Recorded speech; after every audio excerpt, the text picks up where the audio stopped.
এবং এই মুহূর্তে দাঁড়িয়ে আমাদের সঙ্গে কলকাতার নগর দায়রা আদালত থেকে রয়েছেন আমাদের প্রতিনিধি এলিনা ভট্টাচার্য। এলিনা, আমরা আসানসোলের পরে দেখলাম হুমকি এলো কিন্তু এই নগর দায়রা আদালতের, নগর দেওয়ারি আদালতেও।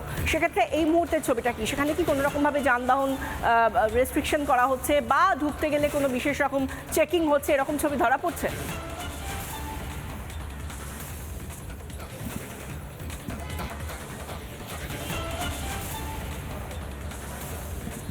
একেবারে বিশাখা, দেখো স্বাভাবিকভাবেই এই যে নগর দায়রা আদালত অর্থাৎ সিটি সিভিল কোর্ট, সেই কোর্টের আইনজীবীরা অত্যন্ত আতঙ্কিত। কারণ আজকে এই আদালতের প্রধান বিচারক তার ইমেল আইডিতে একটি বোমাতঙ্কের হুঁশিয়ারি দিয়ে মেল আসে এবং তারপর থেকেই কিন্তু আদালত চত্বর ফাঁকা করে দেওয়া হয়। তারপর ঘটনাস্থলে পৌঁছয় বোম স্কোয়াড, ডগ স্কোয়াড, তারা রীতিমতো তল্লাশি অভিযান চালান। এই যে নগর, তুমি দেখতে পাচ্ছ সিটি সিভিল কোর্টের যে 3 তলা, সেই 3 তলাতেই কিন্তু রয়েছে প্রধান বিচারপতির এজলাস। সেখানেই কিন্তু একেবারে প্রথম থেকে কিন্তু সেখানে পুরো সেই চত্বর ফাঁকা করে দেওয়া হয়েছে।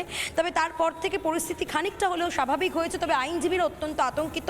আমরা এক আইনজীবীর সঙ্গে কথাও পর্যন্ত বলেছিলাম, তারা যেমনটা বলছেন দিনের পর দিন এটা চলছে এবং এই বাংলায় যখন এসআইআর এর কাজ চলছে, সেই এসআইআর এর প্রেক্ষাপটে যখন জেলা বিচারকরা, তাদের ভূমিকা অত্যন্ত গুরুত্বপূর্ণ, যেখানে 60 লক্ষ নথি তাদের যাচাই করতে হবে, এমনও তো তাদের উপর দায়িত্ব রয়েছে। সেই জায়গায় দাঁড়িয়ে এরকম পর জেলা আদালত থেকে শুরু করে কলকাতার সিটি সিভিল কোর্টে এহেন বোমাতঙ্কের মেল, স্বাভাবিকভাবেই কিন্তু প্রশ্নচিহ্ন উঠছে। শুধুমাত্র নয়, কড়া নিরাপত্তার মুড়ে ফেলা হয়েছে আদালত চত্বর, পুলিশ। একদমই আমরা সেই ছবি দেখতে পাচ্ছি এলিনা, এবং সেই সঙ্গে এলিনা যেখানে রয়েছেন অর্থাৎ নগর দায়রা আদালত, সেখানে শঙ্কর আচার্য, যিনি এই ঘটনা যখন ঘটছে, যখন বম ডিসপোজাল স্কোয়াড, পুলিশ ইত্যাদি মুভমেন্ট চলছে, সেই সময় দাঁড়িয়ে প্রত্যক্ষদর্শী হিসেবে তিনি কি বলেছেন শুনুন। 10:30 ঢুকলাম। 10:30 ঢোকার পরে মোটামুটি 11:30 নাগাদ আমরা শুনতে পারলাম যে এখানে একটা বোম রাখা হয়েছে। তো বোম রাখার পরে তখন বললো যে আমাদের সার্কুলেট করলো যে আপনারা বেরিয়ে আসুন, রুমটা বন্ধ করে দেওয়া। তো আমরা সব স্টাফ মিলে সবাই বাইরে চলে এলাম। বাইরে চলে যাওয়ার পরে আমরা বাইরে ঘোরাঘুরি করছি। তারপরে আপনার যত সম্ভাবনা হয় বম স্কোয়াডের ডগ স্কোয়াড এলো, ডগে এসে আপনাদের সার্চ করলো, করে বেরিয়ে চলে গেল। সবাই একটাই কথা বলছেন, যেখানে যেখানে বোমাতঙ্ক, সেখানকার লোকজন যারা প্রত্যক্ষ করেছেন এই বিষয়টাকে, তারা বলছেন যে এই ধরনের ঘটনা তো আগে কখনো দেখিনি। এবং দুর্গাপুর আদালত, সেখান থেকে আমাদের প্রতিনিধি রয়েছেন রমেন, এই ঘটনা তো দুর্গাপুর আদালতেও আগে কখনো কেউ প্রত্যক্ষ করেননি। আজকে এই ঘটনাগুলো হওয়ার পরে বা বোমাতঙ্ক সৃষ্টি হওয়ার পরে এখনো পর্যন্ত কি ছবি?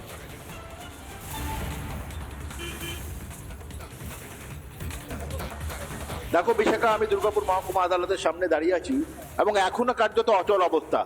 এই অচল অবস্থার জন্য আইনজীবীরা যেমন দায়ী করছেন এই দুর্গাপুর আসানসোল পুলিশ কমিশনারেটের যে পরিকাঠামো, সেই পরিকাঠামোকে দায়ী করছেন, বিরোধীরা ঠিক একইভাবে আসানসোল দুর্গাপুর পুলিশ কমিশনারেটের যে পরিকাঠামো, সেই পরিকাঠামোর দিকে আঙুল তুলছেন। প্রায় ঘন্টা 3 হয়ে গেছে, এখনো পর্যন্ত বোম ডিসপোজাল স্কোয়াড বা স্নিপার ডগ কেউ এখানে এসে পৌঁছায়নি। যাদেরকে দিয়ে তল্লাশি চালানো হচ্ছে, তারা খালি কাজের কাজ কিছুই না, তারা কার্যত একটা স্টিক নিয়ে, সেই স্টিক যে আদৌ মানে এক্সপ্লোসিভ ডিভাইস ডিটেক্ট করতে পারে কিনা সে বিষয়ে সন্দেহ আছে। আমার সঙ্গে আছেন বিজেপি মুখপাত্র সুমন্ত মণ্ডল, আইনজীবীরা আছে, আমি একে একে কথা বলবো। এই পরিকাঠামোগত ত্রুটির জন্য আইনজীবীদের 3 ঘন্টা ধরে রাস্তা তারা আছে, এখনো পর্যন্ত অচল অবস্থা। হোম ডিসপোজাল স্কোয়াড আসানসোলে থাকাকালীন এখানে তারা আসতে পারেনি, এখন কতক্ষণ চলবে অচল অবস্থা? দেখুন, একটা সেলফি স্টিকের মতো কি টি স্টিক নিয়ে এসছে, চারিদিকে ঘুরে বেড়াচ্ছে সেই সেলফি স্টিক নিয়ে। এমনি পুলিশ কমিশনার এইখানে দুর্গাপুর এবং আসানসোলের, এরা কিন্তু পুলিশ পিকেটিং করে করে রাস্তায় বিভিন্ন জায়গায় দাঁড়িয়ে চাঁদা কালেকশন করে ট্রাকদের কাছ থেকে, তখন কিন্তু প্রচুর স্কোয়াড। কিন্তু যখন অরিজিনাল কোনো সমস্যা হয়, এই দুর্গাপুরের যারা উকিল বাবু আছেন, যারা জজ সাহেব আছেন, তাদেরকে রাস্তায় বেসিক্যালি দাঁড় করিয়ে দিয়েছে এবং তাদের নিরাপত্তার কোনো ঠিক নেই। এবং সেক্ষেত্রে কিন্তু বোম স্কোয়াড গোটা জেলা জুড়ে একটাই আছে, তাদের না আছে স্নিপার ডগ, না আছে বোম স্কোয়াড। তারা চলে গেছে। তাদের মধ্যে ক্ষোভ দেখা দিয়েছে যারা এই মুহূর্তে দুর্গাপুর আদালত চত্বরে রয়েছেন। তারা বলছেন কোনো ব্যবস্থা কেন নেওয়া হচ্ছে না, কেন স্নিপার ডগ, কেন বম ডিসপোজাল স্কোয়াড আসছে না। এই জায়গা থেকে দুর্গাপুর আদালতের ছবিটা রমেন আমাদের দেখালেন এবং ইতিমধ্যেই নগর দায়রা আদালত থেকে আমাদের সঙ্গে আমাদের প্রতিনিধি ইন্দ্রাশিসও জয়েন করে গিয়েছে। কিন্তু তার পাশাপাশি মুর্শিদাবাদের আমরা বহরমপুরের দিকে যদি তাকাই, বহরমপুর আদালতেও বোমাতঙ্ক। শ্রীমন্ত রয়েছেন আমাদের সঙ্গে। শ্রীমন্ত,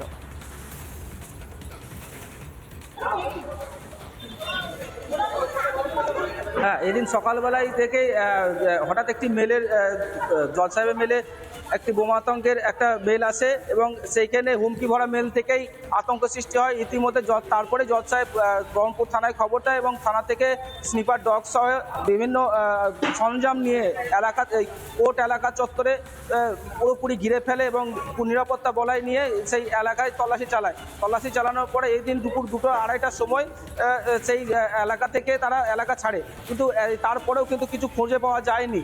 এই একটা আতঙ্ক অবশ্যই কাজ করছে জেলা আদালতের সমস্ত কর্মচারীদের মধ্যে। তারা এখনো পর্যন্ত নিজেদের জায়গা থেকেই আছেন, তবে সেই এলাকাগুলো পুরোপুরিভাবে ঘিরে ফেলে ভালোভাবে এখানে সার্চিং করা হয়েছে। এখনো পর্যন্ত সেই সার্চিং চলছে। ধন্যবাদ শ্রীমন্ত। আমরা একবার শোনাবো আবু বক্কর, সেখানকার আইনজীবী, যিনি কথা বলেছেন শ্রীমন্তর সঙ্গে, আমাদের প্রতিনিধির সঙ্গে। কি বলছেন আবু বক্কর, শুনুন। যে এসআর কাজে যদি তারা অন্য কোনো কিছু চিন্তা ভাবনা করে তাহলে তাদেরকে বোম মেরে উড়িয়ে দেওয়া হবে এবং গোটা চত্বর কোর্ট চত্বরকে উড়িয়ে দেওয়া হবে। সেখানে বিভিন্ন জায়গায় বোম রাখা হয়েছে। এই সংবাদ পাওয়ার পরে পুলিশ প্রশাসন, বিভিন্ন আধিকারিক তারা ছুটে এসছেন, স্নেপার ডগ এসছে, তারা পরীক্ষা নিরীক্ষা করছেন এবং আদালতের চত্বর আতঙ্কের আবহে আজকে কোর্ট চলছে। আমরা আশঙ্কা করছি যে এসআইআর জজদেরকে নিযুক্ত করা হয়েছে এবং সেই কারণেই তারা থেকে সঠিক কাজটা করতে না পারেন, এই জন্য তাদের উপর এই ধরনের একটা আতঙ্কের সৃষ্টি করা হয়েছে। নানা ধরনের কন্টেন্ট দেখার জন্য লাইক করুন, শেয়ার করুন আমাদের ফেসবুক পেজ, সাবস্ক্রাইব করুন আমাদের ইউটিউব চ্যানেল। পাশাপাশি অন্যান্য ব্রেকিং নিউজের জন্য অবশ্যই চোখ রাখুন রিপাবলিক বাংলায়।